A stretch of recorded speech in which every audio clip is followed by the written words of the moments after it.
अभी हाल ही में तमिलनाडु की सरकार ने एक फैसला लिया है। उस फैसले के तहत तमिलनाडु सरकार एक कमीशन स्थापित करना चाहती है और इस कमीशन का काम होगा कि तमिलनाडु में जाति वाइज जनगणना करते हुए आंकड़े उपलब्ध कराए जाएं। इसी संबंध में चर्चा हम इस एडिटोरियल में करने वाले हैं। कास्ट काउंट कि भाई जातियों की गिनती। A caste-wise survey helps gather quantifiable data। Quantifiable data का मतलब हुआ मात्रात्मक आंकड़े कि भाई जाति आधारित जो सर्वे किया जाता है या जो जनगणना की जाती है उससे हमें मदद मिलती है कि हम इकट्ठा कर पाते हैं क्या मात्रा के हिसाब से ना कि भाई किस जाति की कितनी मात्रा है। इस हिसाब से हमारे पास आंकड़े इकट्ठे हो जाते हैं कास्ट वाइज सर्वे से। लेकिन but the aim must be a casteless society. लेकिन एडिटोरियल बताता है कि भाई हमारा उद्देश्य जो है वो होना चाहिए, मस्ट बी क्या होना चाहिए उद्देश्य, अ कास्टलेस सोसाइटी। कास्टलेस सोसाइटी का मतलब है जाति विहीन समाज। ठीक है, कुछ हमारे पर्टिकुलर उद्देश्य हो सकते हैं जिनके लिए हमें ज़रूरत पड़ सकती है कि कास्ट वाइज जनगणना की जाए, लेकिन हमारा जो मेन टारगेट है, मुख्य उद्देश्य हमारा होना चाहिए कास्टलेस सोसाइटी। आगे देखते हैं। The idea of a caste census is back in the realm of public debate. Realm का मतलब है किंगडम, क्षेत्र। कि भाई ये जो विचार है ना कास्ट सिस्टम का, the idea of a caste census कि भाई जाति के आधार पे, सेंसस का मतलब है जनगणना करना, कि भाई जाति की गणना करने का जो विचार है वह फिर से वापस आ गया है। किस क्षेत्र में? पब्लिक डिबेट में, है ना कि भाई एक बार फिर से पब्लिक डिबेट छिड़ गई है इस बात को लेकर। किस बात को लेकर? जाति आधारित गणना को लेकर। क्यों? फॉलोइंग, अनुसरण करते हुए द तमिलनाडु गवर्नमेंट्स डिसीजन कि भाई अभी हाल ही में तमिलनाडु सरकार ने डिसीजन लिया है क्या स्थापित करने का। क्या स्थापित करने का? A commission. तमिलनाडु सरकार ने डिसीजन लिया है कि भाई एक कमीशन स्थापित किया जाएगा टू कलेक्ट, कि वह कमीशन जो है कलेक्ट करे क्या, कास्ट वाइज डेटा, जाति आधारित आंकड़े इकट्ठे करे। तो ये जो तमिलनाडु सरकार ने फैसला लिया है कमीशन स्थापित करने का, इसके चलते एक बार फिर से ये बात डिबेट में आ गई है। एक बार फिर से इस पे चर्चा हो रही है कि कास्ट सेंसस उचित है या अनुचित है। आगे देखते हैं। द मूव, मूव का मतलब है कदम। The move may have been borne out of political expediency. इस शब्द को देखना, एक्सपीडियंसी का मतलब होता है सुविधापूर्ण। एक्सपीडियंसी का मतलब होता है सुविधापूर्ण, लेकिन जो नैतिक रूप से उचित ना हो उसे बोलते हैं एक्सपीडियंसी। तो ये जो कदम तमिलनाडु सरकार ने उठाया है कि भाई एक कमीशन स्थापित किया जाए और जाति आधारित गणना की जाए, तो ये कदम हो सकता है ऐसा रहा हो, में हो सकता है, हैव बीन ऐसा रहा हो। बोर्न आउट का मतलब है पैदा होना, कि हो सकता है ये कदम इसलिए, कहाँ से पैदा हुआ है तब ये कदम, हो सकता है ये कदम इसलिए उठाया हो तमिलनाडु सरकार ने ऑफ पॉलिटिकल एक्सपीडियंसी, कि भाई ये कदम जो है राजनीतिक दृष्टि से सुविधापूर्ण है लेकिन नैतिक रूप से गलत है। In response to, in response to का मतलब है के प्रतिक्रिया स्वरूप, को रिस्पॉन्स देते हुए द रेस्टिव, रेस्टिव का मतलब एकदम बेचैन, है ना, रेस्टिव प्री इलेक्शन एजिटेशन, कि भाई एक बहुत ही बेचैनी पैदा करने वाला हम क्या देखते हैं, एक आंदोलन देखते हैं, एक एजिटेशन ऑर्गेनाइज्ड बाय, जो कि ऑर्गेनाइज किया गया है ना, जिसको कि आयोजित किया गया किसके द्वारा, बाय द पत्तली मक्कल काची। कि भाई ये जो पत्तली मक्कल काची के द्वारा क्या किया गया, एक आंदोलन आयोजित किया गया। उस आंदोलन में मांग की गई कि भाई 20% बिल्कुल एक्सक्लूसिव, एक्सक्लूसिव का मतलब है सिर्फ और सिर्फ किसी पर्टिकुलर जाति के लिए या पर्टिकुलर व्यक्ति के लिए रिजर्वेशन, है ना, आरक्षण की मांग की गई इन एजुकेशन, एजुकेशन के क्षेत्र में और सरकारी नौकरियों के क्षेत्र में। किन के लिए? वन्यार कम्युनिटी। तो देखो ये एडिटोरियल ये कहता है कि भाई पत्तली मक्कल काची ने क्या किया, 20% बिल्कुल एकदम क्लियर कट रिजर्वेशन की मांग की, है ना, कि भाई एक्सक्लूसिव रिजर्वेशन दिया जाए एजुकेशन के क्षेत्र में और गवर्नमेंट जॉब्स के क्षेत्र में। किन लोगों को? वानियार कम्युनिटी को। तो हो सकता है कि ये जो आंदोलन हुआ, इस आंदोलन के चलते सरकार दबाव में आई और सरकार ने ये कदम जो है राजनीतिक सुविधा के लिए उठाया हो। ऐसा हो सकता है कि भाई ये कदम इसलिए सरकार ने उठाया हो। इट्स मेन इलेक्टोरल बेस, अब ये जो वानियार कम्युनिटी है ना, यह मुख्य चुनावी आधार है। इट्स मेन किसका? पत्तली मक्कल काची का। पत्तली मक्कल काची का मुख्य चुनावी आधार है वानियार कम्युनिटी। इसी वानियार कम्युनिटी के लिए मांग की गई है कि भाई वानियार कम्युनिटी को बिल्कुल अलग से 20% आरक्षण शिक्षा के क्षेत्र में और गवर्नमेंट जॉब्स के क्षेत्र में दिया जाए। तो इस मांग के दबाव में आते हुए हो सकता है सरकार का ये डिसीजन रहा हो सकता है इसलिए सरकार ने ऐसा डिसीजन लिया हो। हाउएवर, हालांकि इट इज इक्वली ट्रू, यह बात बिल्कुल सत्य है ना, ये बात भी बिल्कुल समान रूप से सत्य है that there is a social and legal necessity for compile का मतलब होता है एकत्रित करना, for compiling caste wise data. अब देखो एडिटोरियल कहता है कि भाई ये बात भी सत्य है कि हाँ एक सामाजिक और एक कानूनी जरूरत है कि कास्ट वाइज डेटा हमारे पास होने चाहिए फॉर कंपाइलिंग, कि भाई निर्मित करने चाहिए, हमें बनाने चाहिए, हाँ कि भाई कुछ कानूनी रूप से हमें ज़रूरत है और सामाजिक रूप से हमें ज़रूरत है कि कास्ट वाइज डेटा हमारे पास होने चाहिए। आगे देखते हैं। The Supreme Court has been asking states to produce quantifiable data to justify their levels of reservation.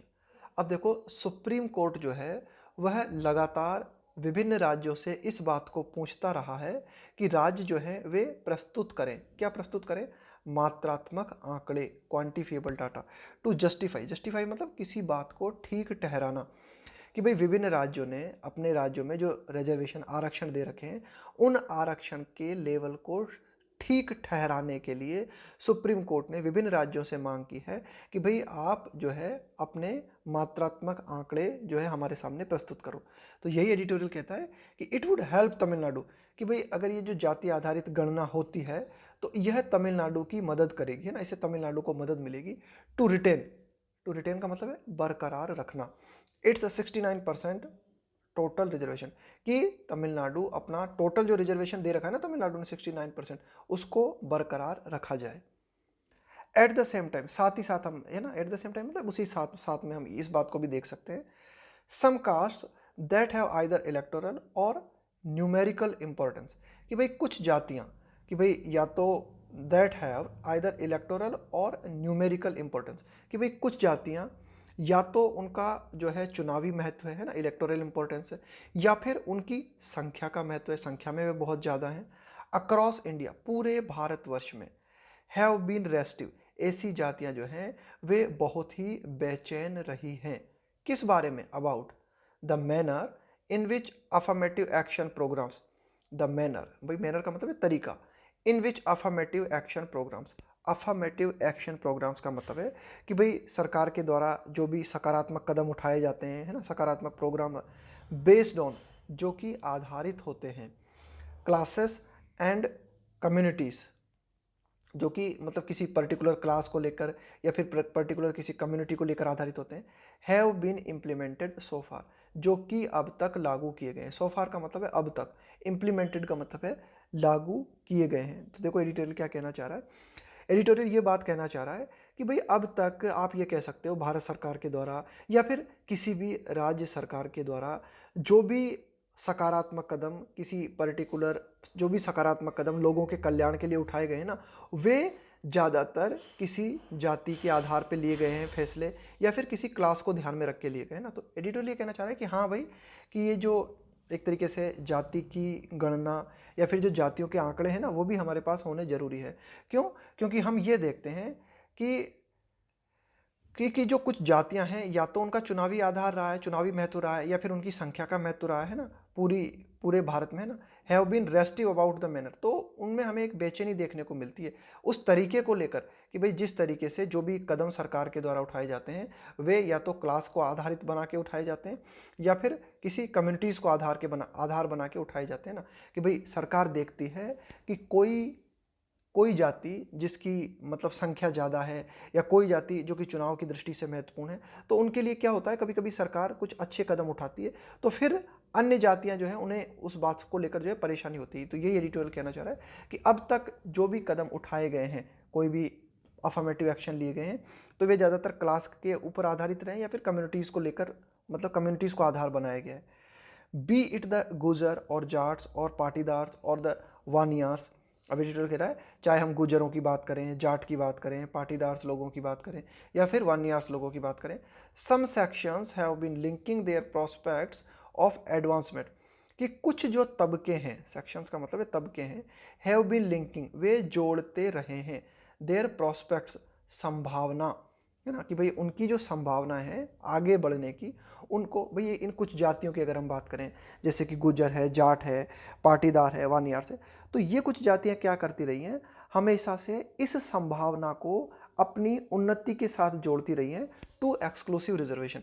भाई इन्हें क्या लगता है कि अगर हमें बिल्कुल एकदम एक्सक्लूसिव की अलग से अगर हमें रिजर्वेशन मिल जाता है तो हम जो है प्रोग्रेस कर सकते हैं ना, एडवांसमेंट हमारा हो सकता है ना। ऐसा कुछ जातियां जो है ऐसा सोचती रही है, इस बात को ध्यान में रखती रही है ऐसी जातियां।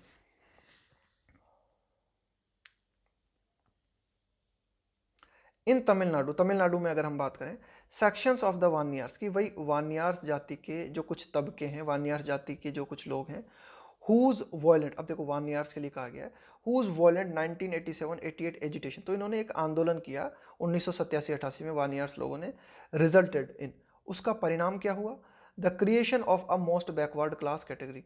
1987-88 के दौरान वानियार्स लोगों ने जो आंदोलन किया उसका परिणाम ये हुआ कि तमिलनाडु सरकार ने एक कैटेगरी बनाई, उस कैटेगरी को नाम दिया गया मोस्ट बैकवर्ड क्लास, है ना, मोस्ट बैकवर्ड क्लासेस, कि भाई ऐसी जातियां जो कि बहुत ही ज़्यादा पिछड़ी हुई हैं, कैटेगरी एंटाइटल्ड टू, और उन्हें हक दिया गया 20% रिजर्वेशन।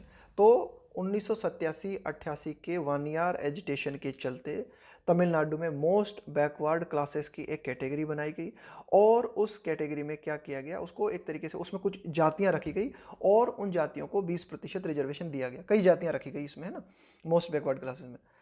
आर अपेरेंटली, अब देखो क्या लिखा हुआ है, ध्यान देना, ये जो बात है ना यहाँ से लेके और यहाँ तक, ये थी एडिशनल जानकारी, कोमा में लिखी हुई थी, अब इसे भूल जाओ, अब सीधा पढ़ो।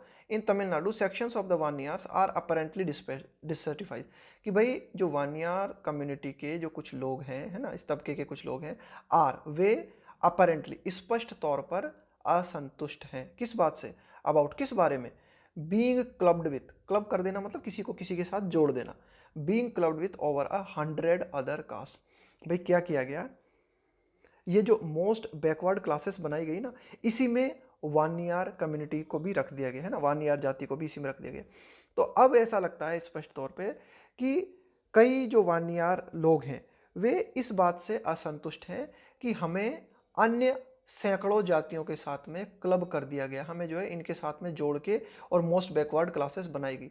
अब ये वानियार्स कम्युनिटी के लोग चाहते हैं कि भाई हमें बिल्कुल सेपरेट रिजर्वेशन दिया जाए, हमें इन सैकड़ों जातियों के साथ न रखा जाए। इट इज़ अ सॉबरिंग रिफ्लेक्शन, सॉबरिंग का मतलब यहाँ पे बहुत ही गंभीर, है ना, रिफ्लेक्शन का मतलब है कि भाई आप जो है कुछ विचार कर रहे हो, मतलब है ना, कुछ सोच रहे हो, आप पास्ट में कुछ एक्शन किया था आपने, तो ये एक बहुत ही गंभीर प्रतिफलन है किस बात का, ऑन हाउ रिजर्वेशन ऑपरेट्स, कि भाई रिजर्वेशन किस तरह से काम करता है, that some caste feel crowded out in the competition, कि भाई कई बार कुछ जातियों को ऐसा लगता है कि भाई वे भीड़ से बाहर छूट गई, कि भाई जो कंपटीशन है, जो प्रतियोगिता है, इस कंपटीशन में कई जातियों को ऐसा महसूस होता है रिजर्वेशन के चलते कि वे अन्य लोगों से पीछे छूट गई, एंड एस्पायर फॉर, और वे जो जातियां जिनको लगता है कि हम पीछे छूट गए समाज से, वे ऐसी आकांक्षा करती हैं, एस्पायर फॉर, किस बात की आकांक्षा करती हैं, the safety of exclusive reservation, फिर वे चाहती हैं कि हमें एक सुरक्षा दी जाए और सुरक्षा के चलते हमें बिल्कुल कंप्लीट रिजर्वेशन दिया जाए जो कि सिर्फ और सिर्फ हमारे लिए हो, एक्सक्लूसिवली हमारे लिए हो, है ना।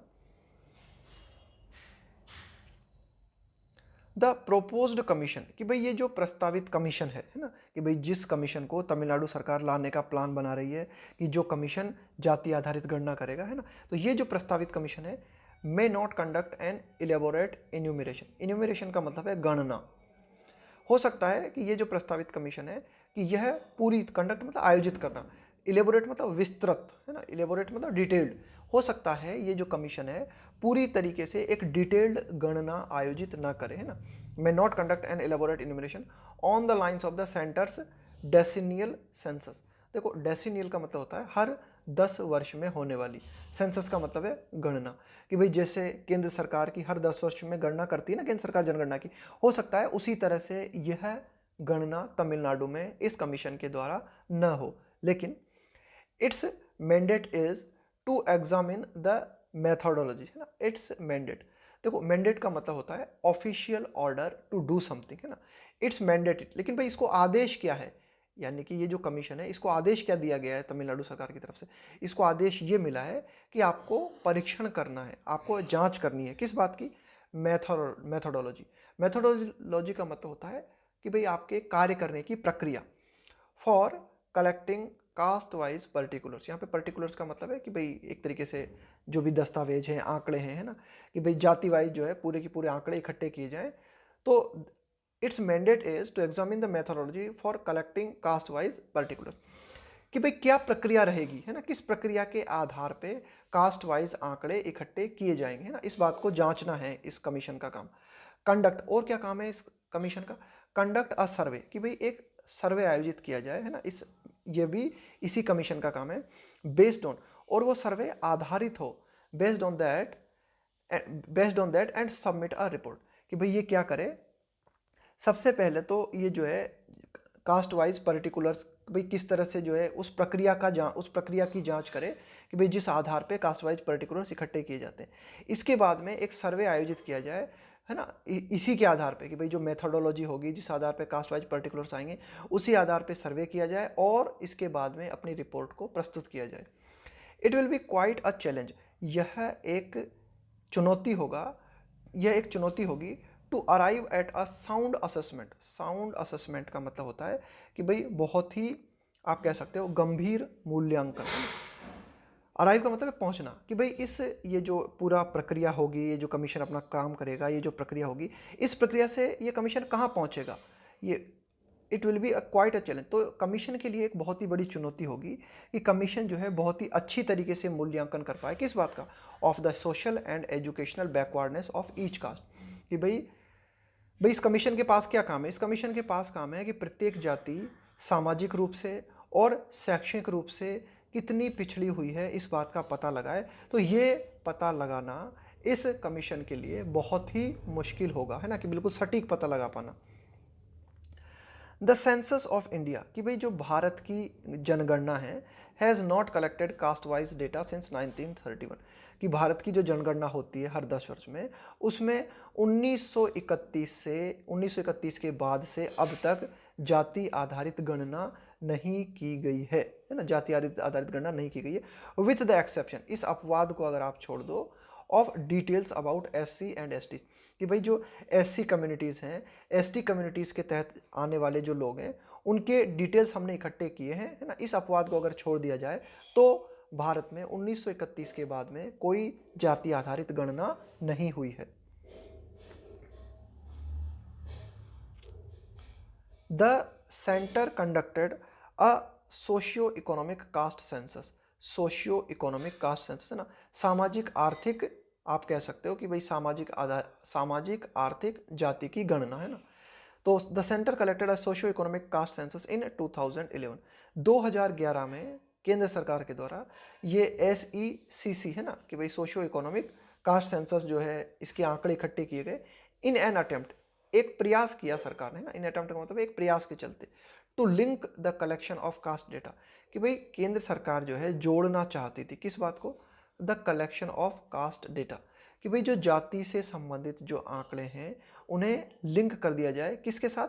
Along with socio economic data, कि भाई जो सामाजिक आर्थिक हमारे पास आंकड़े हैं, जो सामाजिक आर्थिक आंकड़े हैं, उन आंकड़ों को जाति के आंकड़ों से कनेक्ट कर दिया जाए, ताकि so that there could be a comprehensive assessment, ताकि हो सके, देयर कुड बी, क्या हो सके?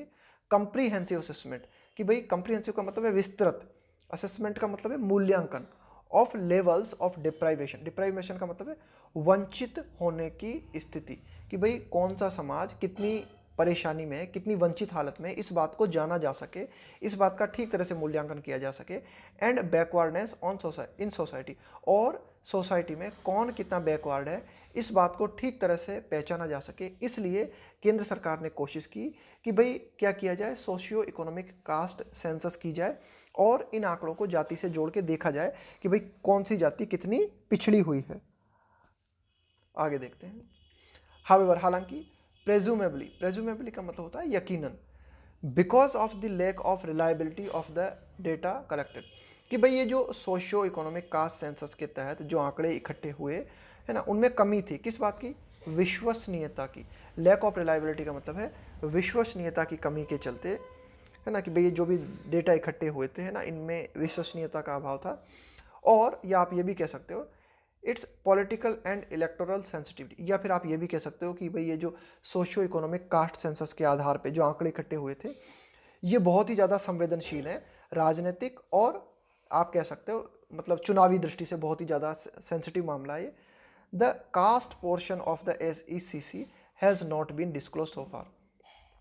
तो इन बातों के चलते कि भाई ये जो सोशियो इकोनॉमिक कास्ट जनगणना हुई है ना, सामाजिक आर्थिक, कि भाई ये देखा गया कि कौन सा समाज आर्थिक दृष्टि से कितना पिछड़ा हुआ है, तो इस तरह की ये जो जाति आधारित गणना हुई तो इसको देखा गया कि भाई चुनावी दृष्टि से बहुत ही नाजुक मामला है और राजनीतिक दृष्टि से बहुत ही नाजुक मामला है। इसके अलावा ये जो आंकड़े कलेक्ट किए गए थे इनकी विश्वसनीयता भी मतलब 100% ठीक नहीं थी। तो इन सब के चलते क्या किया गया कि जाति वाला जो हिस्सा है, the caste portion of the SECC के तहत जो भी आंकड़े हमने इकट्ठे किए उसमें जो जाति वाला हिस्सा है ना, उसको अभी तक डिस्क्लोज नहीं किया गया सो फार, यानी अब तक डिस्क्लोज का मतलब है खुलासा करना है ना, तो जाति आधारित जो आंकड़े हैं उनका अब तक खुलासा नहीं किया गया है। आगे देखते हैं। The state government could possibly seek access, seek का मतलब है चाहना, एक्सेस का मतलब है पहुंच, और एक्सेस के साथ में टू प्रीपोजिशन भी आता है। The state government could possibly seek access to this data, कि भाई ये जो सोशियो इकोनॉमिक डेटा उपलब्ध हुए थे ना, भाई भारत सरकार ने 2011 में ये जो सोशियो इकोनॉमिक डाटा एक तरीके से प्राप्त किए थे, तो इन डाटा तक पहुंच की मांग तमिलनाडु सरकार कर सकती है। द स्टेट गवर्नमेंट कुड, भाई इस बात की संभावना बनती है कि अगर संभवतया तमिलनाडु सरकार ऐसा चाह सकती है कि भाई इन आंकड़ों को प्राप्त करे पर्टेनिंग टू तमिलनाडु, जो कि तमिलनाडु से संबंधित है। पर्टेन का मतलब है संबंधित होना।